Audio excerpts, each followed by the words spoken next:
Ako si Sara Duterte. Tatakbo bilang Pangulo ng Pilipinas. Sa simula pa lang, walang ibang hangad kundi paglilingkod, puso'y laan sa lahat. Bawat salita'y may bigat, bawat gawa'y may patunay.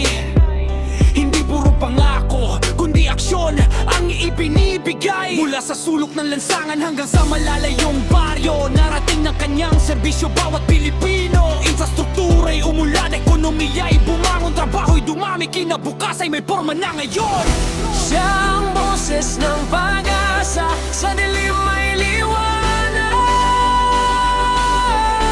Ang pag-asa ng bayan, sa bawat pangarap na hawak. Lider na tapat, may paninindigan at lakas para sa Pilipino, sa bawat bukas.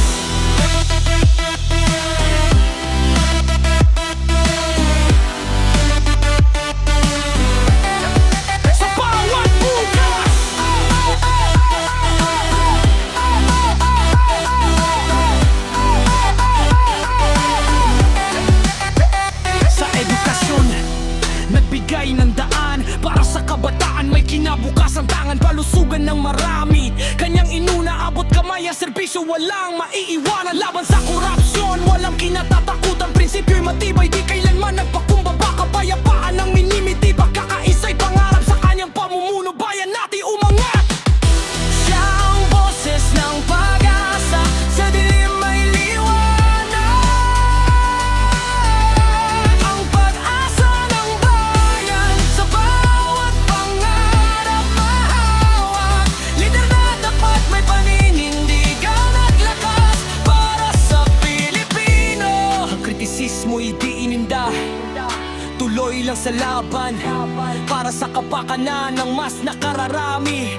Laging handa, ang pagod ay baliwala kung bayan ang kapalit.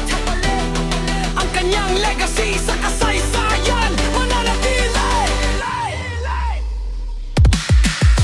Siya ang boses ng pag-asa, sa dilim may liwanag. Ang pag-asa ng bayan, sa bawat pangarap na hawak. Lider na tapat, may paninindigan at lakas para sa Pilipino. Sa bawat sulok ng ating bansa, isang boses ang umuugong boses ng pag-asa. Salamat sa serbisyo, salamat sa gabay, ang pag-asa ng Pilipino sa'yo nakasalalay.